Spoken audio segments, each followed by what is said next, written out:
You know what's wild? We think conspiracy theories are a modern thing. Twitter, Reddit, QAnon, Facebook groups claiming the Earth is flat, or that lizard people run the government. We act like misinformation and paranoid theories are something new, something unique to the internet age. But here's the truth. People have been spinning absolutely insane theories for thousands of years. And some of the craziest ones? They didn't come from random internet trolls or basement dwellers. They came from the people who were literally supposed to be writing history. The official sources, the respected authorities. Picture this. It's the 6th century. Constantinople is the most powerful city on earth. It's the capital of the Byzantine Empire, the continuation of Rome itself. Emperor Justinian and his wife Theodora are at the height of their power.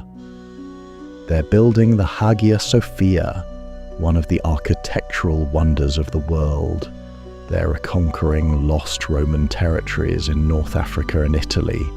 They're creating law codes that still influence legal systems today. They're basically the ultimate power couple of the medieval world. Everything looks golden from the outside. The empire is strong. The culture is sophisticated. Art, architecture, law, religion, all flourishing under Justinian's rule. But there's this guy. His name is Procopius of Caesarea. And he's not just anybody. He's the official court historian. He travels with the emperor's greatest general, Belisarius, documenting military campaigns. He has access to everything. He's writing official histories, glowing accounts of Justinian's achievements, chronicling the reconquest of the West. Publicly, he's the ultimate yes man, the propaganda minister of the Byzantine court. But privately, he's writing something completely different. Procopius creates what he calls the secret history, anecdota in Greek, meaning unpublished things. And when I tell you this thing is unhinged, I mean it makes modern conspiracy theories look tame by comparison. He doesn't just criticize the emperor and empress. He doesn't just accuse them of bad policies or corruption. No, he claims they're literally demons, not like, oh, they're evil people who do bad things. He means actual supernatural entities. Demons from hell wearing human skin as a disguise. According to Procopius, multiple witnesses saw Justinian's head detach from his body and float around the palace at night. Just his head, bobbing through the corridors like some kind of nightmare balloon.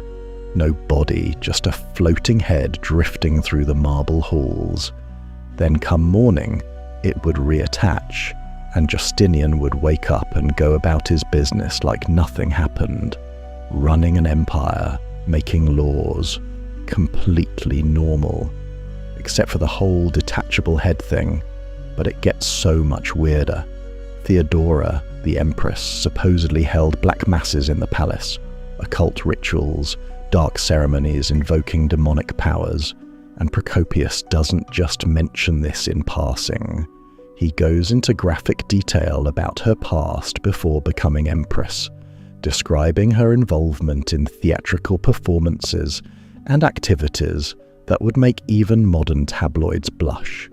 He accuses her of using sexuality, manipulation, and literal dark magic to seduce and control the emperor. He claims she had people tortured and killed on a whim, that she practiced witchcraft, that she was fundamentally evil, chosen by hell itself to corrupt the Christian empire from within. Here's where it gets really interesting, though. Procopius wasn't some random conspiracy theorist scribbling in the Byzantine equivalent of 4chan. He was literally the official historian. He had access to everything. He traveled with the emperor's generals. He attended court functions. He was in the room where it happened, watching policy get made, seeing the empire run from the inside. So why would someone with that level of access write this? Was he telling a hidden truth that he couldn't publish openly? Was it brilliant satire, using supernatural accusations to criticize real political problems? Was it personal revenge for being passed over for promotions or honors? We still don't know for certain. Some historians think he genuinely believed this stuff, that he was so disturbed by what he saw at court, the corruption, the cruelty, the autocratic power, that his mind made sense of it through supernatural explanations. When people seem impossibly evil, maybe it's easier to believe they're literally demons than to accept that humans can be that bad. Others think he was just bitter, that he didn't get the recognition he thought he deserved, so he wrote the most vicious, damaging hit piece in history as revenge. The secret history stayed hidden for centuries. It wasn't published until 1623, over 1,000 years after it was written.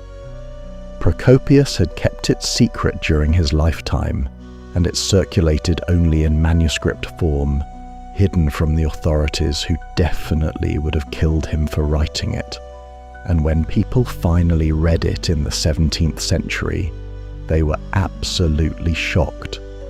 This wasn't just palace gossip or political critique. It was a full-blown conspiracy theory, claiming that the leaders of the Christian Roman Empire were literal demons conspiring with hell itself to destroy Christianity from within. Now, you might be thinking, okay, so some bitter historian wrote wild accusations about demons and floating heads. So what? Ancient people believed all kinds of crazy stuff. Why does this matter? But here's why this matters, and why we need to pay attention to what Procopius did 1,500 years ago. The secret history shows us that the fundamental psychology of conspiracy theories hasn't changed in over a millennium and a half.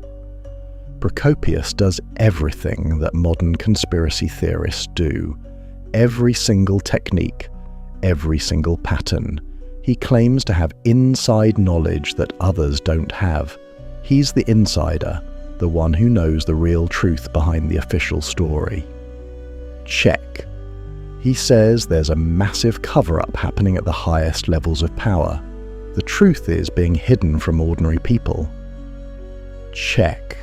He takes real events, actual policies, actual historical incidents, and twists them into proof of his theory. Everything becomes evidence once you have the right lens. Check. He makes his enemies seem simultaneously impossibly powerful and impossibly evil. They're demons who can do anything, but they're also vulnerable to being exposed by his writings. Check. Sound familiar? It should, because this is the exact template for every major conspiracy theory that came after it. QAnon, anti-vaccine movements, election denial, ancient aliens. They all use the same playbook that Procopius perfected in the 6th century. But there's something else fascinating here, something that makes this even more complex. Some of what Procopius wrote was actually true. Not the demon stuff, obviously, but the underlying facts he was working with. Theodora really did come from a controversial background before becoming empress. She had been an actress, which in the Byzantine world was associated with prostitution and low social status.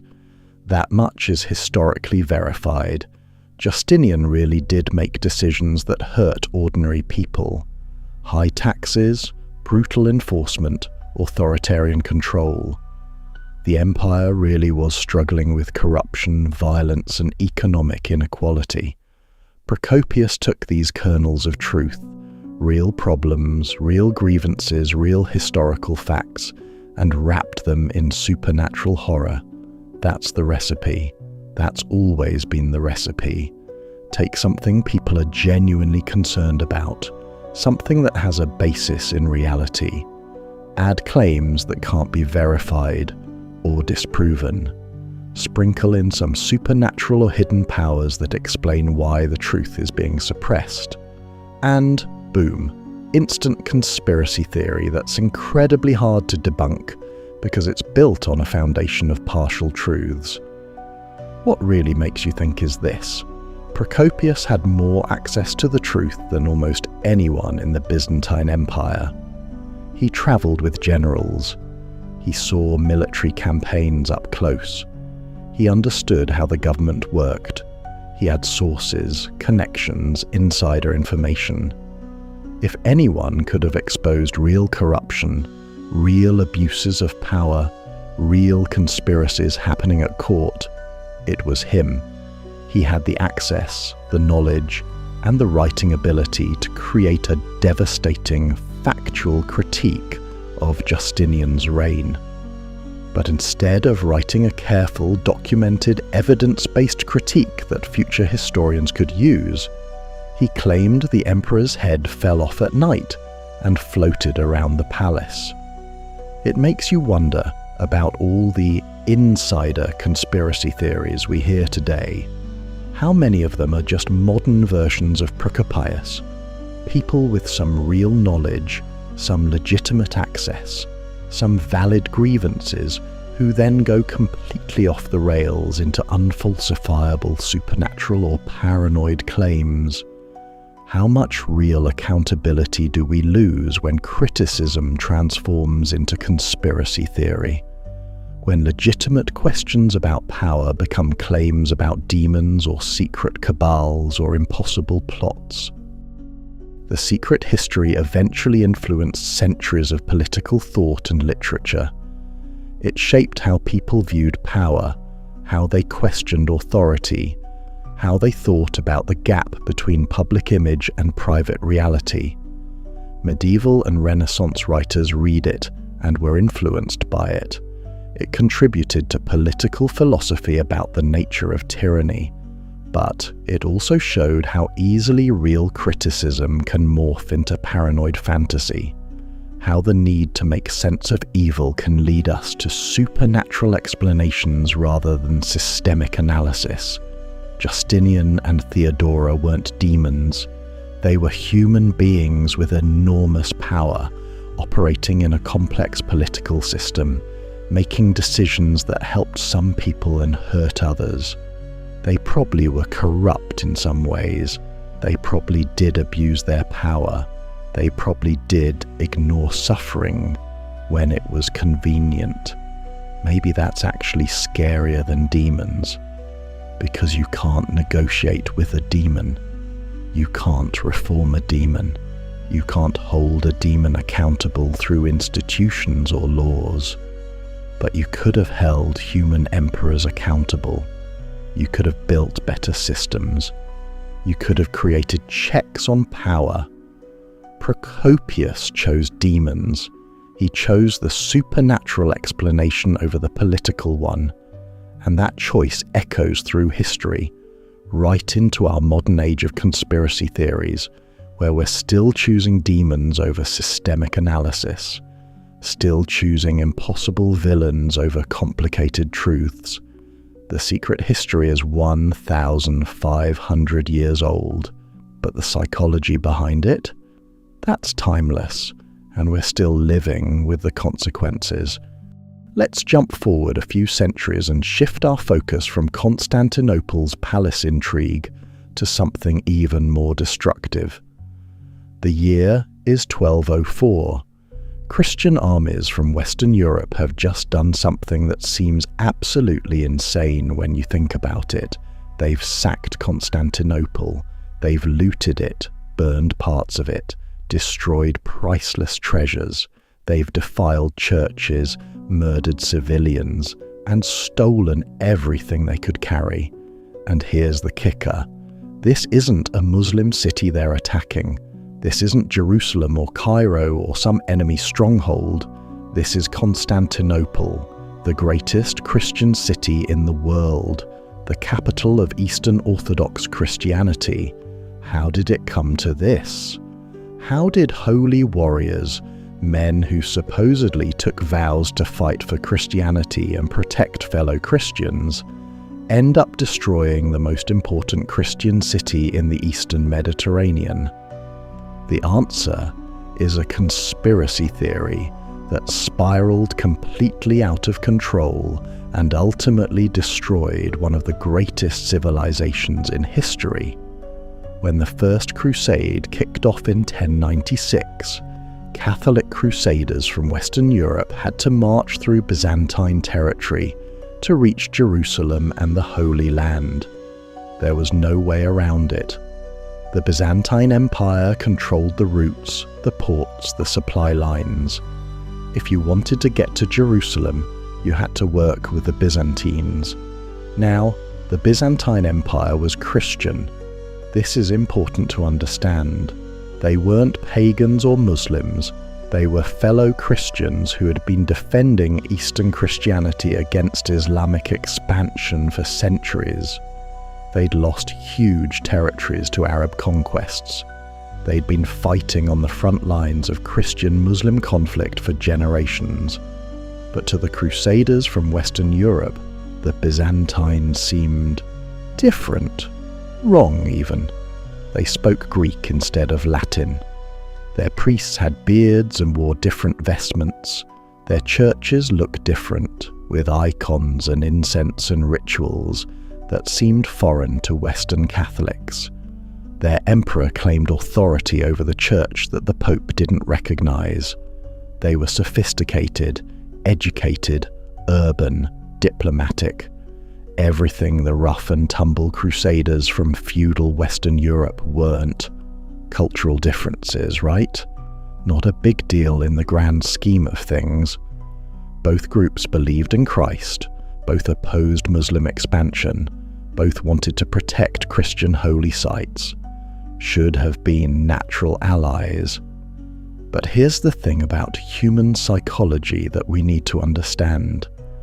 When things go wrong, we look for someone to blame. And we especially love to blame people who are different from us, people who don't quite fit our definition of us. And oh boy, did things go wrong on the Crusades. Crusader armies got ambushed in mountain passes. Supply lines collapsed in the desert. Thousands died from disease, starvation, and heat stroke. Military campaigns that were supposed to be quick victories turned into years-long nightmares. The Crusaders were fighting in unfamiliar territory against enemies who knew the land, in climates they weren't prepared for. Instead of admitting they were unprepared, outmaneuvered, suffering from bad luck and poor planning, the Crusaders started whispering, started looking for explanations that preserved their self-image as holy warriors chosen by God. The Byzantines are sabotaging us. It started small, like these things always do. Maybe the Byzantine emperor gave advice about which route to take, and it turned out badly. Maybe supplies that were promised didn't arrive exactly when expected. Maybe there were communication breakdowns, translation errors, cultural misunderstandings. These things happen in war. Alliances are complicated. Logistics in the medieval period were incredibly difficult. Different armies have different priorities. But the whispers grew louder and darker and more elaborate.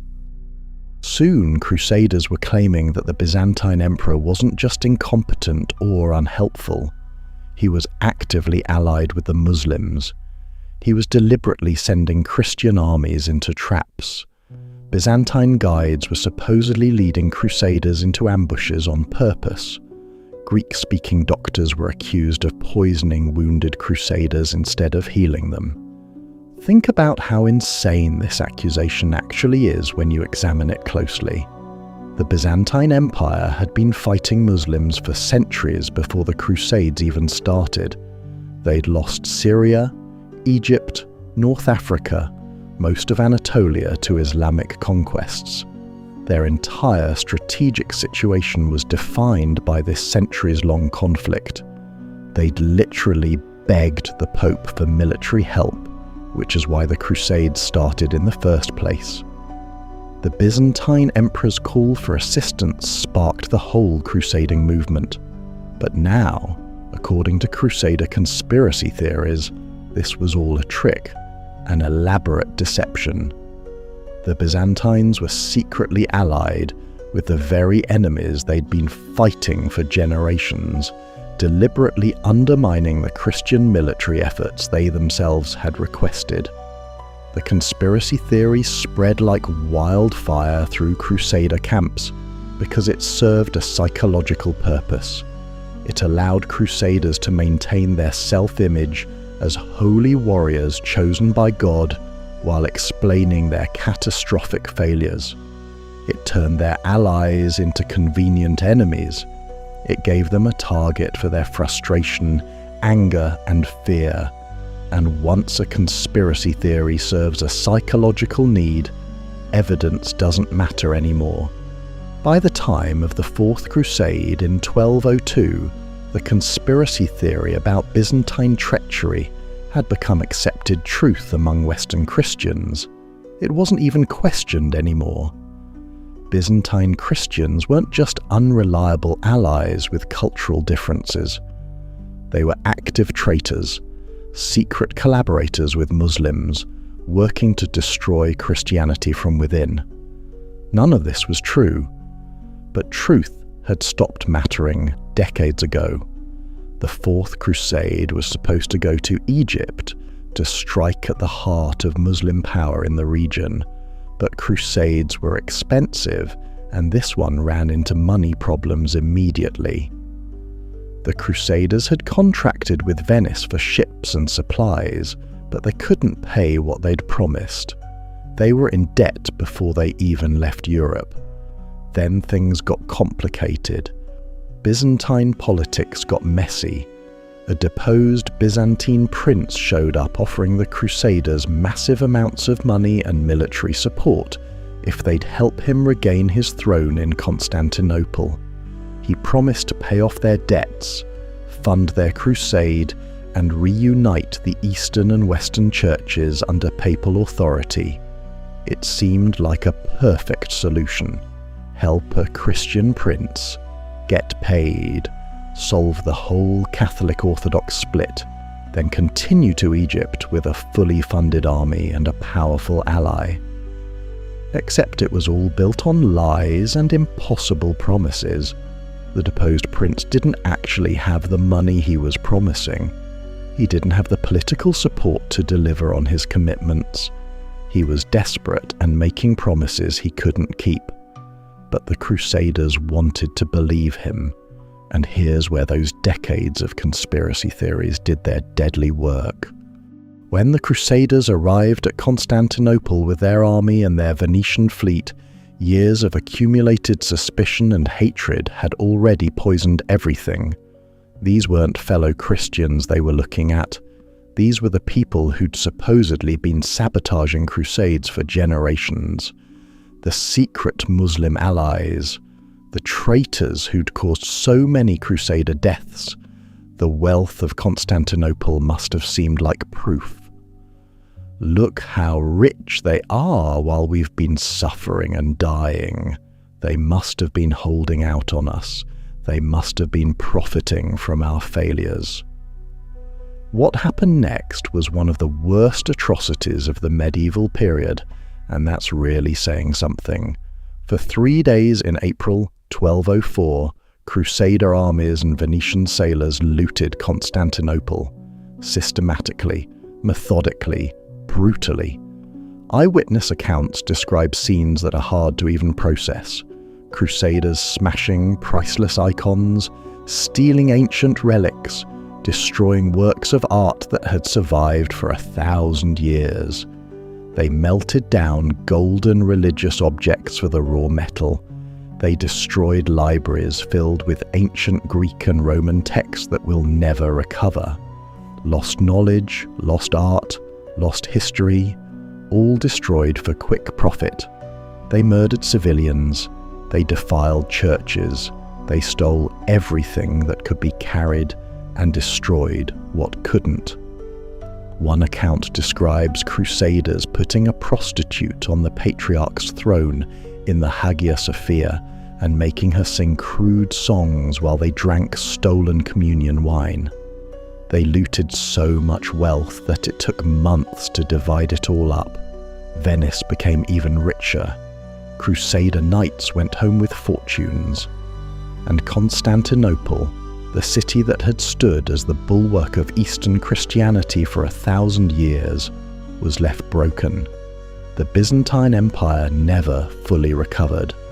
The catastrophe of 1204 shattered it into competing fragments.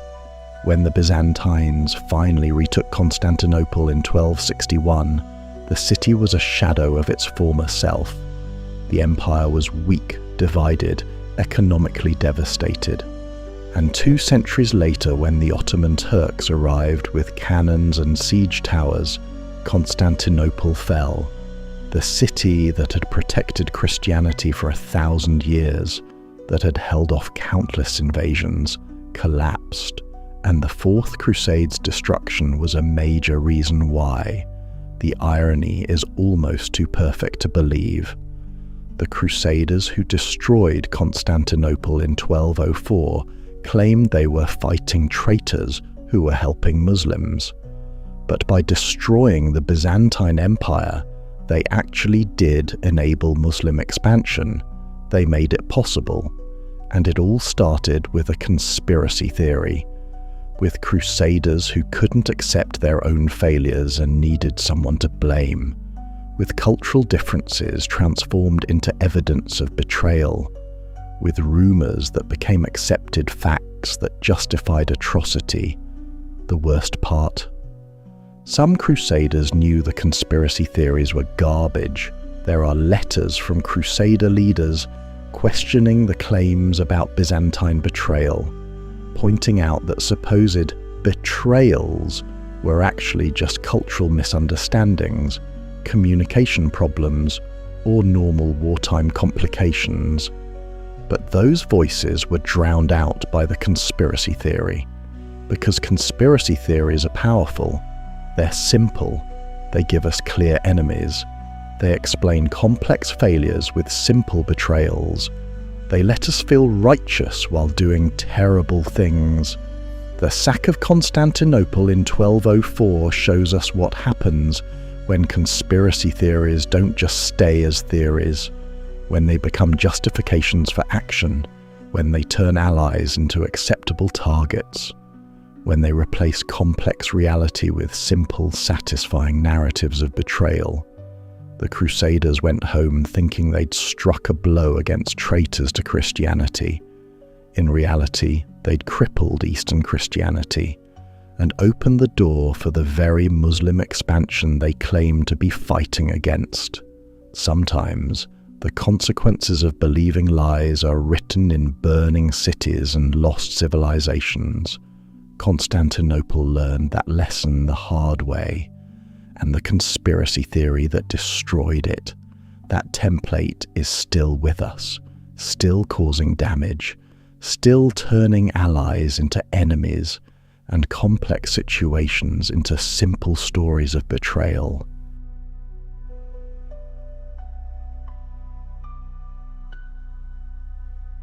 Let's fast forward a few centuries and shift continents.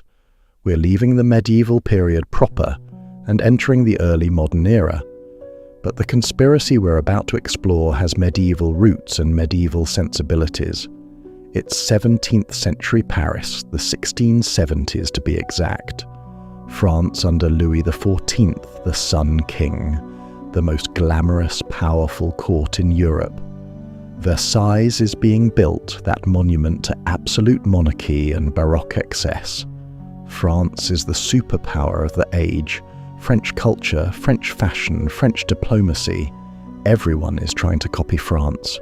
Everything is golden, ornate, sophisticated, refined. The height of civilization. And beneath it all, a network of poisoners, fortune tellers, and occultists selling murder to the nobility. This is the affair of the poisons, l'affaire des poisons in French, and it's one of the most disturbing conspiracies in European history. Not because it was theorized, but because it was real. This wasn't people imagining plots. This was an actual conspiracy, actually happening in the heart of European civilization. It started almost by accident in 1677, when a fortune teller named Marie Bosset got drunk at a tavern. Big mistake, because when she got drunk, she started bragging to anyone who would listen. She claimed she was so good at her business, so successful at what she did, that soon there wouldn't be any customers left in Paris. Why? Because they'd all be dead.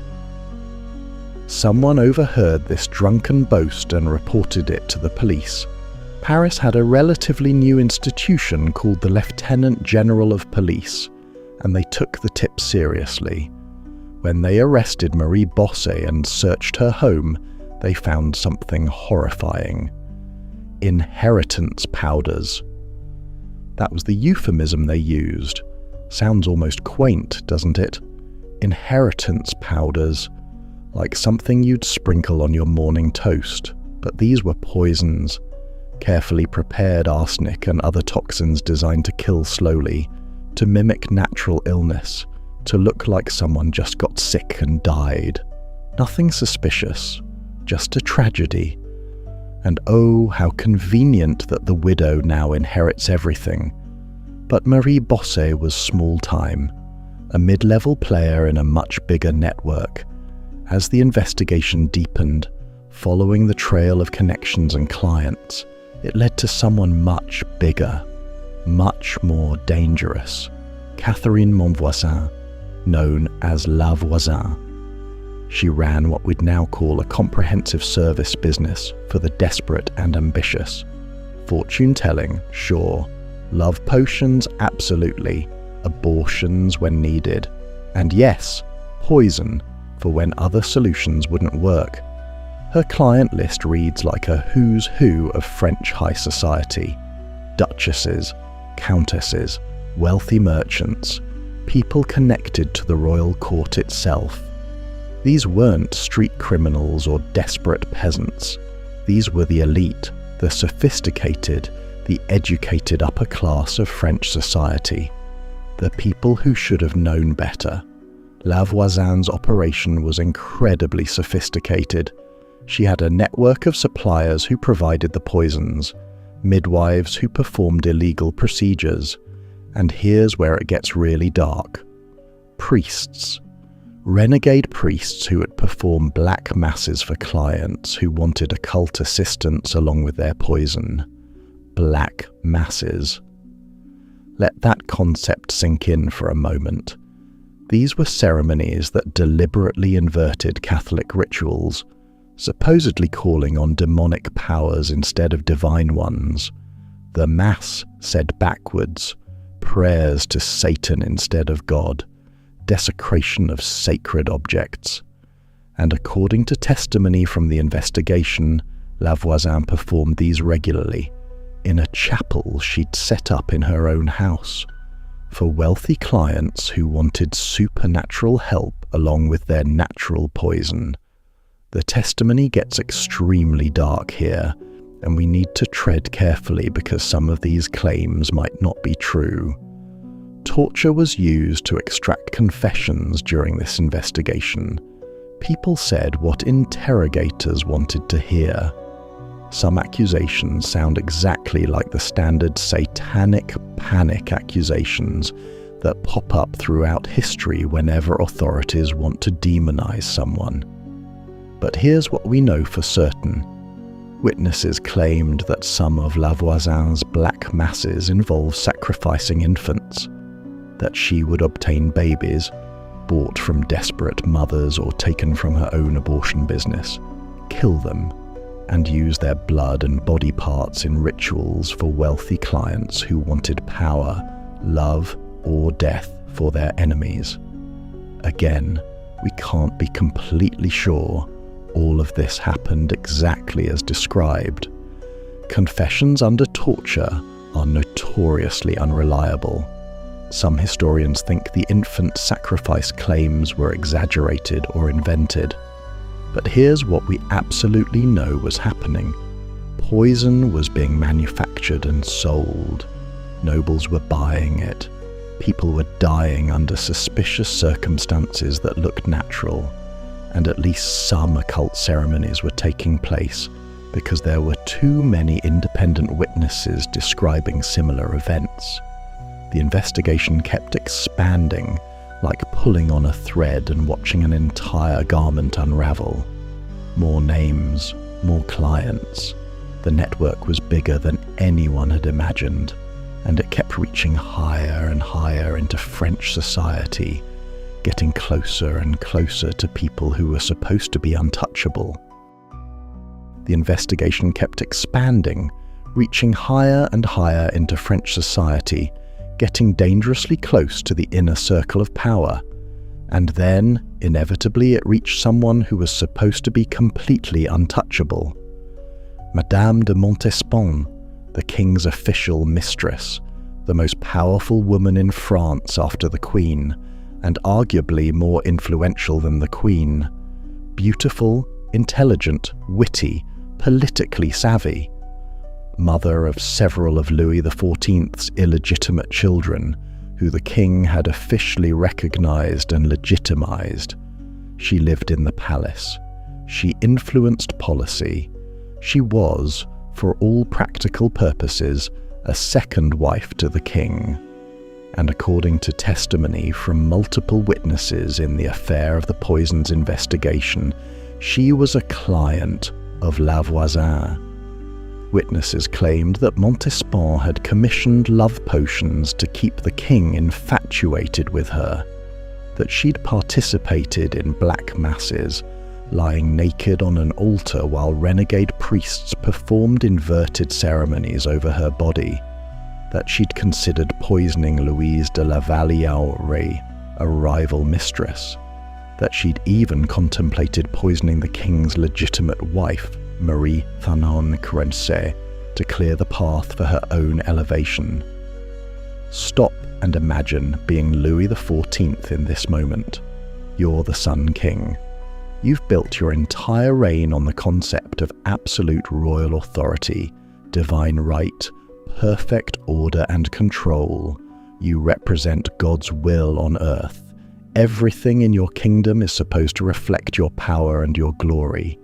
And now, your own investigators are telling you that the woman sharing your bed, the mother of your children, might have been involved in occult rituals and murder plots, that she might have been planning to poison your wife, that black masses were performed with her participation.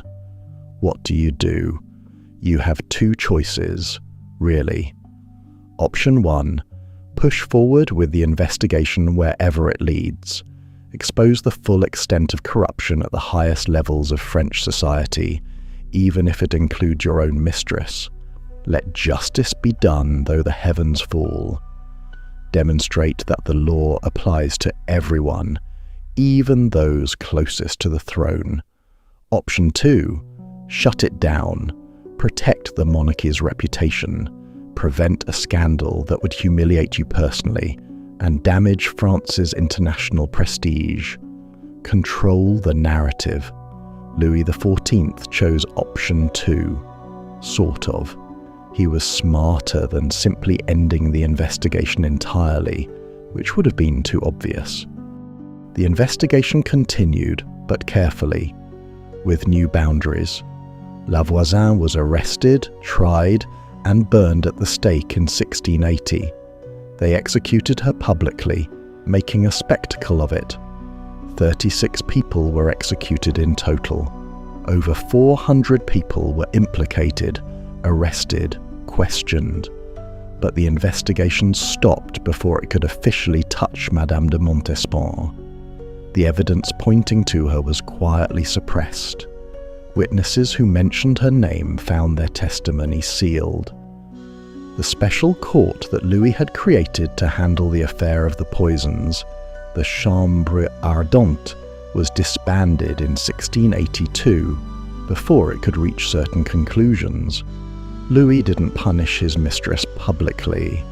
He couldn't afford to. But their relationship cooled dramatically. He distanced himself from her gradually, spending less time with her, showing less favour. Eventually he replaced her with a new mistress, Madame de Maintenon, who was notably pious and respectable, the opposite of the occult-tainted Montespan. Montespan lived out her days in semi-retirement, still wealthy, still at court technically, but never restored to a former position of power. Never officially accused, but never vindicated either. Living in a kind of limbo, a reminder to anyone paying attention of what happens when you get too close to a scandal the king once buried. The affair of the poisons revealed something terrifying about early modern Europe. This wasn't the medieval period anymore. This was supposed to be the age of reason, of science, of Enlightenment values beginning to take hold. France was the most advanced, sophisticated culture in Europe, and yet, beneath the powdered wigs and elaborate court etiquette and rational facade, the aristocracy was desperate, paranoid, and willing to kill to maintain their positions. It showed that in a society where everything depended on inheritance, where marriages were political arrangements, where love was transactional and power was everything, people would use any tool available, including poison, including black magic. The affair also showed the fundamental limits of royal power. Louis XIV was an absolute monarch in theory. He famously claimed, "L'État, c'est moi, I am the state." His word was supposedly law. His power was supposed to be total. But even he couldn't afford to fully expose the rot at the heart of his own court. Even he had to choose between justice and stability. Even he had to cover up, suppress, and control information to protect the image of his reign. After the affair of the poisons, France reformed some laws about poison and fortune-telling. The police became more aggressive about monitoring occult practitioners and unlicensed medical providers. Public executions sent a message that this behavior wouldn't be tolerated, but the fundamental problem remained. A society where people were so desperate for power, so afraid of losing status, so trapped by the rigid hierarchies of birth and marriage that they'd turn to murder. The fascinating thing about the affair of the poisons is that it's not really a conspiracy theory at all. It's a conspiracy fact. The cover-up is where the theory comes in. How deep did it really go? What evidence was destroyed? What testimony was suppressed? Did the investigation stop because they'd caught everyone involved, or because going further would have implicated people too powerful to touch, would have destroyed the monarchy's credibility entirely? We'll never know for certain. Louis XIV made sure of that. The records were sealed, evidence was destroyed, and the Sun King's court continued to glitter, a little less bright, a little more careful, but still projecting absolute power and perfect control to the world.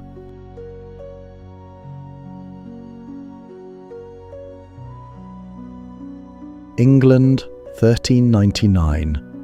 King Richard II has just been overthrown in a coup by his cousin, Henry Bolingbroke, who immediately proclaims himself King Henry IV.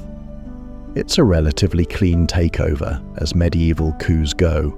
Richard is captured quickly, imprisoned in Pontefract Castle in northern England, and by February 1400, he's officially dead.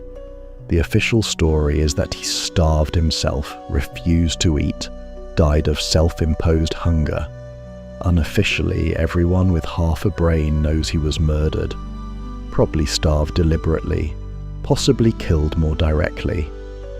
You don't overthrow a king, and then just let him sit in prison writing poetry and plotting revenge. Dead kings don't raise armies. Living kings, even imprisoned ones, are dangerous. Henry IV has won.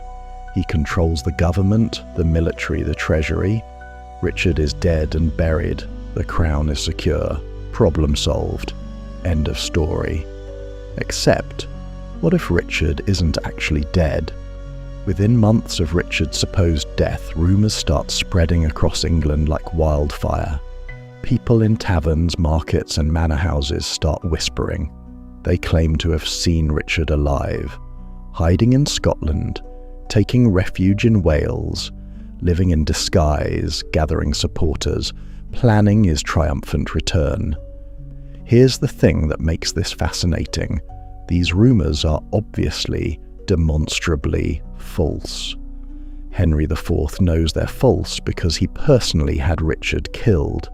He knows exactly where the body is buried. He can produce witnesses to the death. He has documentary evidence, but none of that matters. The conspiracy theory spreads anyway, and it's not because medieval people were stupid or gullible. They weren't. They understood politics probably better than we do, because politics was literally a matter of life and death for them. The rumour spreads because people want it to be true, need it to be true even. Richard II had been king for 22 years. He wasn't a great king, let's be honest. He was moody, vindictive, paranoid. He'd made a lot of enemies among the nobility by playing favourites, confiscating lands, and generally being an autocratic mess. That's why Henry IV was able to overthrow him so easily. The lords of England were happy to see Richard go. But here's the critical thing. Richard was the legitimate king. He had the royal bloodline. His grandfather was Edward III. He'd been properly crowned and anointed with holy oil in Westminster Abbey. He had divine right on his side, or at least that's what medieval political theory said. Henry IV? He was a usurper. Yes, he had some claim to the throne through his father, John of Gaunt. Yes, Richard had governed badly and made himself vulnerable. But fundamentally, Henry had taken the crown by force, and that made him illegitimate in the eyes of many people. So the conspiracy theory about Richard being alive wasn't really about Richard at all. It was about Henry.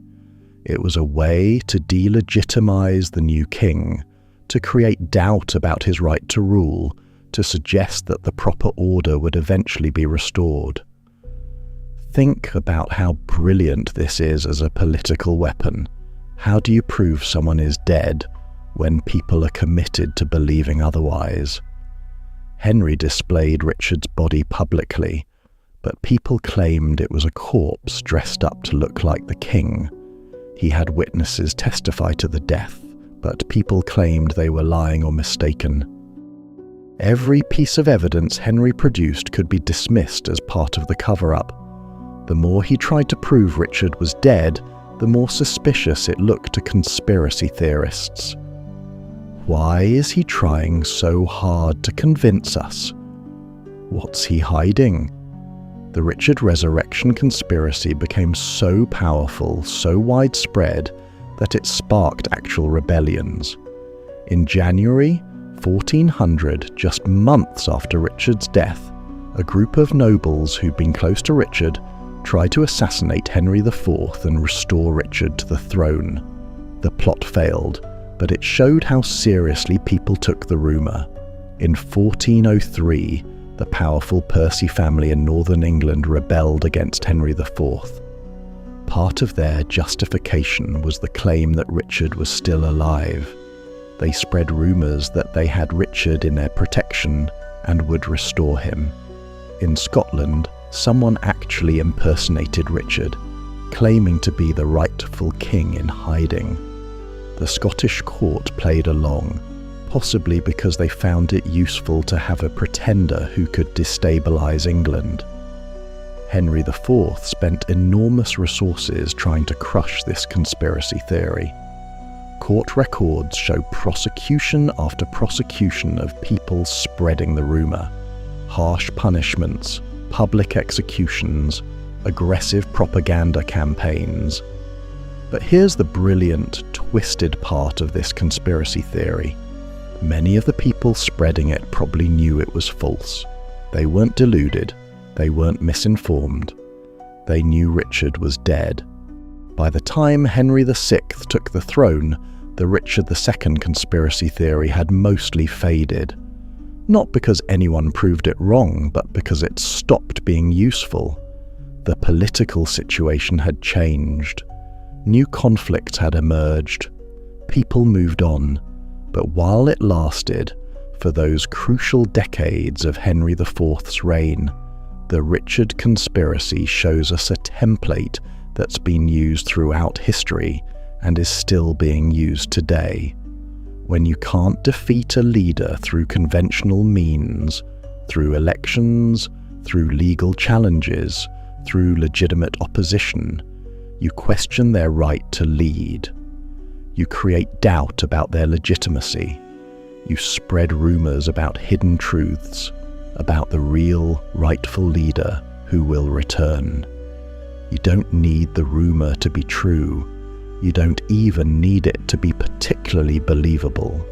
You just need enough people to find it useful.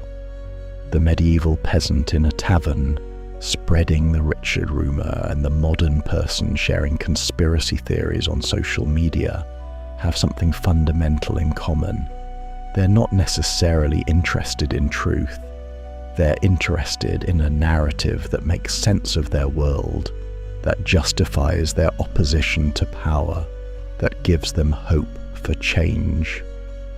Richard II probably died in February 1400 in Pontefract Castle, somewhere in the cold stone chambers of that northern fortress. Probably starved, possibly murdered outright. His body was displayed, then buried in an unmarked grave, later moved to Westminster Abbey. But the idea of Richard alive, Richard waiting, Richard returning to restore the proper order, that idea lived much longer, because ideas are harder to kill than kings, and maybe that's the scariest part of this whole story. Henry IV had absolute power. He could execute anyone, suppress any rebellion, display any evidence, make any argument. He had the full power of the English crown at his disposal, but he couldn't kill a story. He couldn't execute an idea. He couldn't bury a useful lie. No one can. That's the power and the danger of conspiracy theories.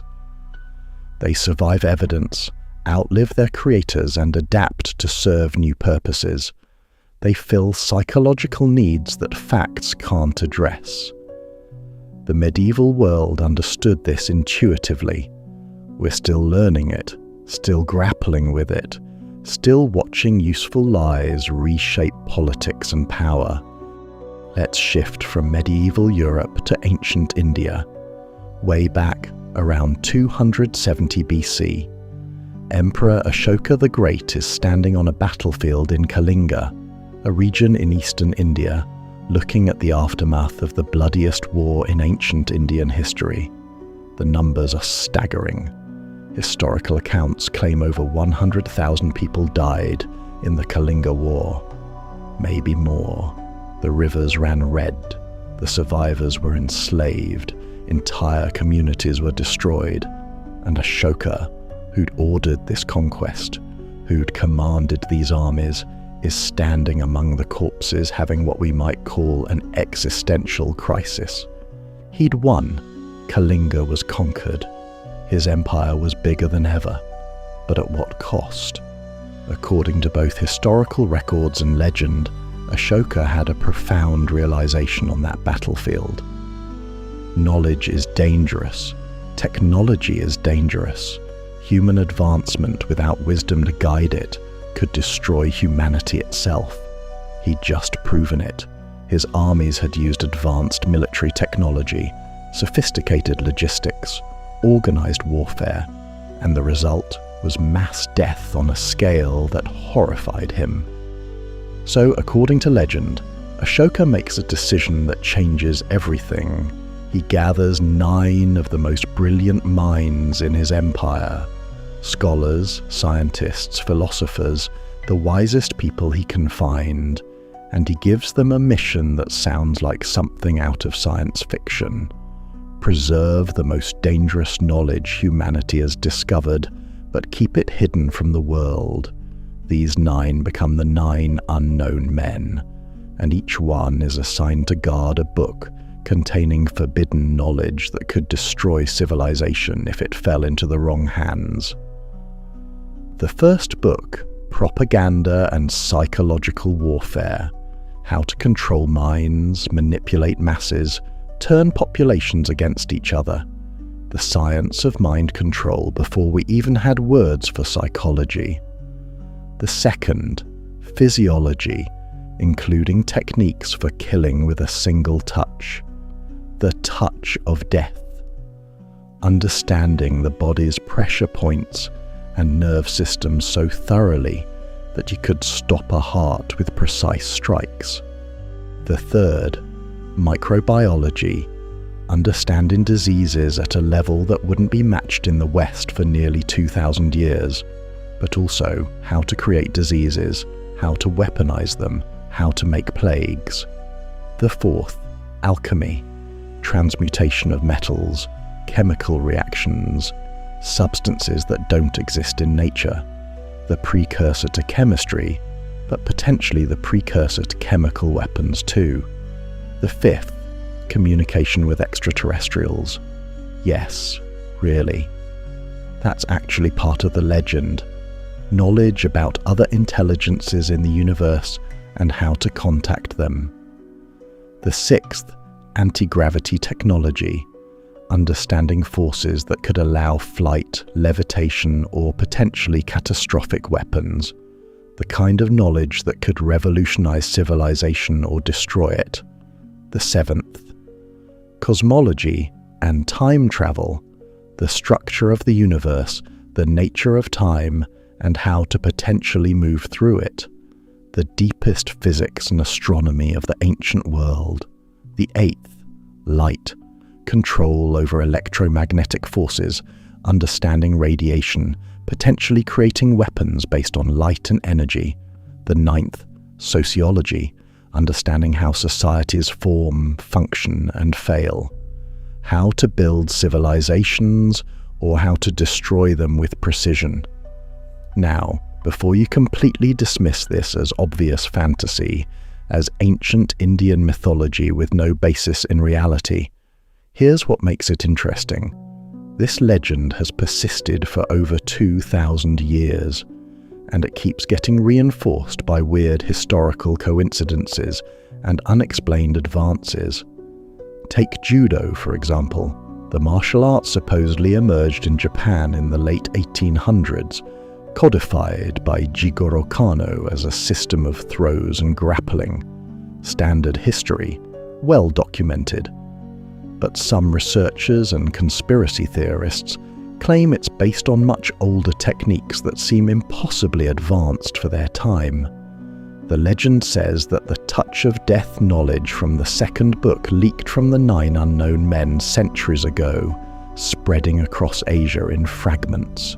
Judo, according to this theory, is actually a sanitized, safe version of those deadly techniques. The real knowledge about killing with precise strikes to nerve clusters was too dangerous, so it was diluted into a sport. Probably nonsense, but it's interesting nonsense.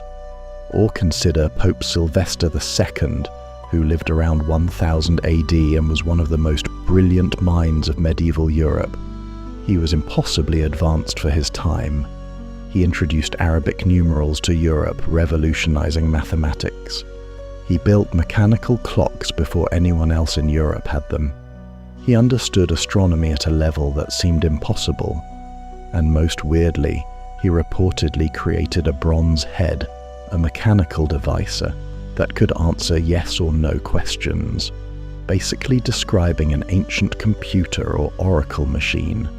People who saw it were amazed and terrified. The legend claims that Sylvester II met the 9 unknown men during travels to India and the Middle East. They shared some of their knowledge with him, just enough to advance European learning. But then, conveniently and mysteriously, he died suddenly. The conspiracy theory says he learned too much, saw too much, and had to be silenced before he could spread forbidden knowledge further. Is any of this true? Almost certainly not. But it's the kind of story that persists because it taps into something deeper than historical fact. It taps into our fears and hopes about knowledge itself.